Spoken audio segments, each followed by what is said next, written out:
Everyone, my name is Wolfgang. Say hello, Wolfgang. Hello. Hello, everyone. I'm going to be speaking to you about discovering your magic. Now, what qualifies me to do that? I've attended university, but one of my favorite universities was the University of Life. And they said that when you travel, that's the University of Life. And in my life, I've traveled a little bit. Not much, just a little bit. I've been to a few places. Don't chuckle, okay? We have a look about that. Over there, we've got the central sarcophagus in Egypt, in one of the pyramids. You've got Schweden on there. That's Spitsbergen. Near the Arctic, that's the South Georgia Islands. In the Antarctic, we've got Morocco, Nassau. In fact, the whole world. By the age of 28, I've worked in 86 different countries. I'm a touch older now. And I stopped counting at about 150 countries. When I show this to people, I ask them, what do you think I do? And they all go, you're a travel agent. And they are, no, yeah. And then when they hear what I do, they're like, you're kidding. Because for a living, I am a prestidigitator. And I practice the art of prestidigitation. You don't know what that is? As a summary or as a synonym, I'd say another word would be conjurer. No? Okay, let's see. Hang on. What's this? I thought I had some decent clothing on. Let me just light this over there like that. Do that. I am, by profession, a magician. That's what a prestidigitator is. And just clarifying that. When people hear that you've seen the world doing magic tricks, they're like, no way, you're kidding. If I tell people I'm a magician, first thing I go is, how do you make money? How do you pay your mortgage? That's someone that pulls rabbits out of hats.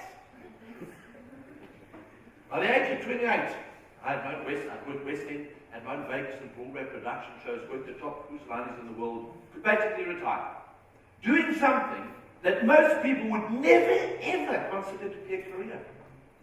These days, I've become an inspirational speaker. I share my story with people. And it's been phenomenal. What I want to do is I want to help you discover your magic.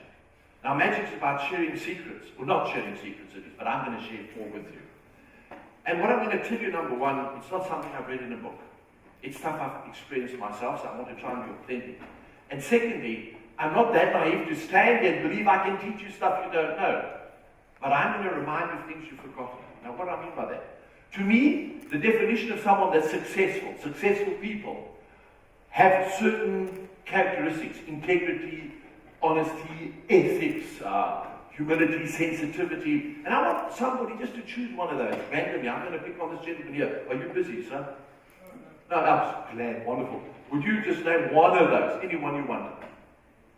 This today's for this afternoon. I'm going to have the shirt back by 10. Okay? Sorry?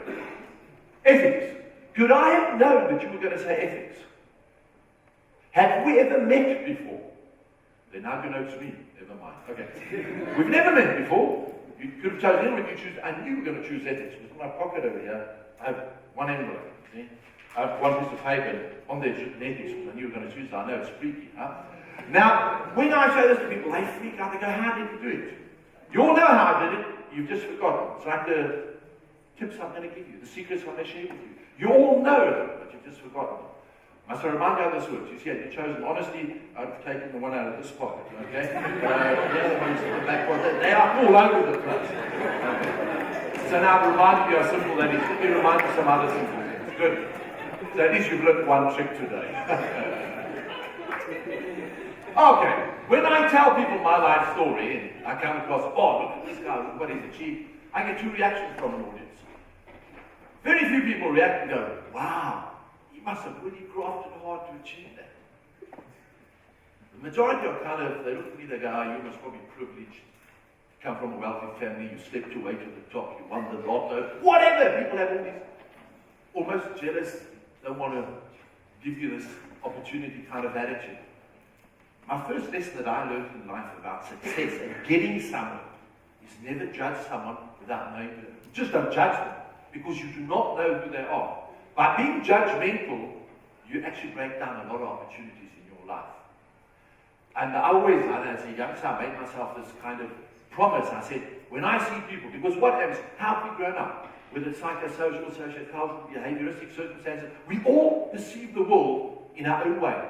And we're all judgmental in our own way. And you meet somebody and you've already got a preconceived conception of who they are, perception of who they are. So, if I meet someone new, I don't judge them to be an idiot. I give them a chance to prove they are. Now, that might sound like a weird way of looking at life. But you see, if I give somebody a blank sheet of paper and do not judge them at all, and give them an opportunity to write on that piece of paper who and what they are, wow. Because most of us think the majority of people out there are idiots.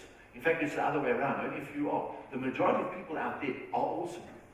And from my traveling around the world, just by accepting anyone that I meet, just to get to know them on their level, that they can tell me, that they can show me who they are. It might sound corny, but I've got brothers and sisters of different mothers throughout this entire world, from different spiritualities, religions, cultures, nations, everywhere. It's awesome. And in my career, those people are friends today still, and they're part of an awesome network that have helped me get where I've gotten, simply because I haven't judged anyone. If you think about that, that's quite something. We've heard about passion today. For me, and that's the second secret, is passion. You understand passion? In fact, the next two, 3 and 4, go together with passion, honesty, and responsibility. You've got to be honest with yourself in life to discover your own passion. I'm curious to see how you wake up. Oh, before I carry on, the whole judgmental thing. Just an interesting tip. My parents, with a name like Wolfgang, I've got to be German, right? Okay. In fact, I visited my aunt outside Hanover recently. She's 86, and she still said to me, "When are you getting a real job, huh?" Okay. But my parents were World War II kids that had to flee the country with nothing, to a foreign country, learn a foreign language. As a youngster, I did magic tricks to buy my own first bicycle, to get my own first hi-fi set. When I decided to magic as a career, I moved to London. I slept on the streets and stations for 6 months of my life because I had a desire to get somewhere. I started with nothing. It was definitely not a thing that got it easy. But because I had a passion, this is how I get onto passion. The passion drove me to achieve my dreams. But in today's world, we are fearful of following our passion for some other weird reason. I don't know why. How do you wake up in the morning when you wake up? Do you wake up, yes!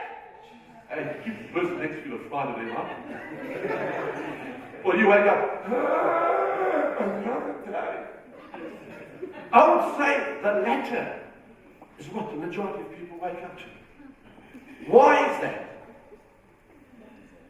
Because you haven't followed your passion? Maybe. We're too scared to do. We've conditioned. I call people sheeples. Sheep and people. Everybody's in the same direction. You do what the masses do. You're never going to be happy. You've got to do what's inside your heart. This is where honesty comes in. You've got to be honest with yourself. Look deep inside yourself. And go, what is it that gives me a reason to stand up in the morning? What is it that makes me tick? Think about it. Today I'm 51. I look back at my life, I go, hell, it went fast. If I had to live my life over again, I do exactly the same stuff. It's been awesome. Now, I think with sadness of people that are sitting in jobs that they hate. And if they're my age, look back at life, how terrible that must be to have not followed your dream. Because true wealth is not this. True wealth is the memories you create for yourself one day when you're older. We don't understand it. So, how do we get to our passion? How do we identify our passion? You've just got to be honest with yourself. You've got to look deep inside yourself. And why do we even lose passion? Because we are, as I said, sheeples that have become conditioned to expect. And this is where the problem is. If you are in a job, you expect a salary.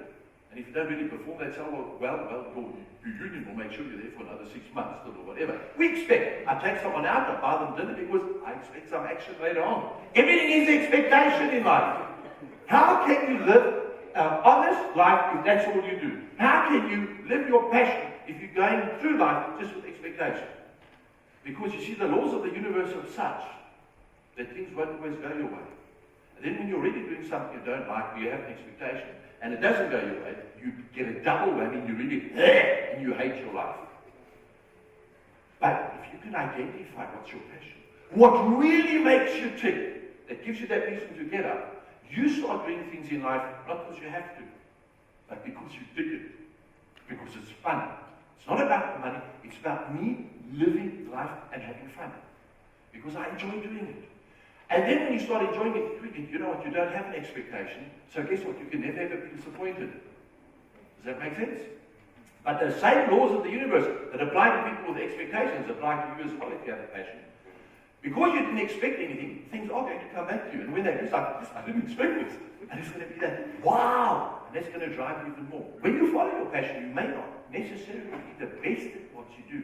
But the energy, the radiance that you give out there is going to make you appear to be the best you do because you're a cool person to hang out with. Because you're just doing it with that extra energy. It's really simple. It's like what you got to show you. Really basic, simple stuff. Now, I'm not one to quote others, but Thomas Edison, have you heard of him? Yeah. Does the name ring a bell?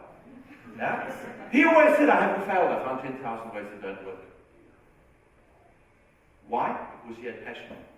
When I got my break in London, I walked the streets for 2 years. I went to so many auditions, I thought my name was Next.